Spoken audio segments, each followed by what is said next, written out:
আমরা কেউ বক্তব্য দিব না।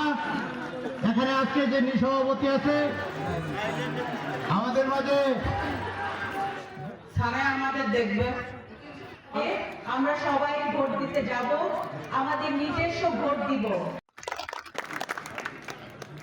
আমি যেমন এগিয়ে গেছি, আপনারা আমার সারা সবসময় আমাদের দেখবে।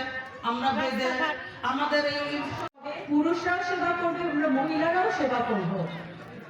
একটা সমাজে নারী, আপনাদের মনে রাখতে হবে যে পরবর্তী 16 বছর যারা এই দেশকে লুটপাট করে এই দেশকে ফোকলা করে দিয়েছে, যারা এই দেশের সম্পদ নিজেরা ব্যক্তি স্বার্থে যারা চুরি করেছে, অন্যায় করেছে, লুণ্ঠন করেছে, তারা 2024 সালের 5ই আগস্ট ছাত্র জনতার বিপ্লবের ফলশ্রুতিতে তারা কাপুরুষের মতো পালিয়ে গেছে।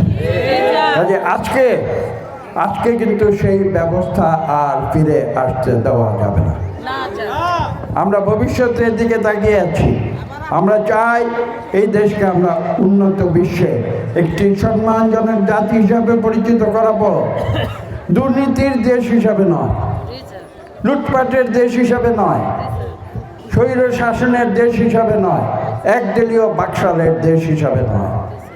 আমরা একটি গণতান্ত্রিক দেশ হিসাবে যেখানে মানুষের সম্মান আমরা রক্ষা করি, যেখানে মানুষের ভোটের অধিকার আমরা রক্ষা করি, যেখানে মানুষের অর্থনৈতিক অধিকার আমরা রক্ষা করি, যেখানে দরিদ্র মানুষের স্বার্থ আমরা রক্ষা করি, সেই দেশ আমরা গড়ে তুলতে চাই।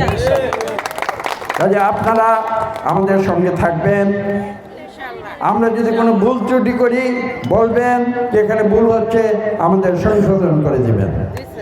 এবং আমরা ইনশাল্লাহ সবসময় সচেতন রয়েছি যাতে আমরা ভুল না করি।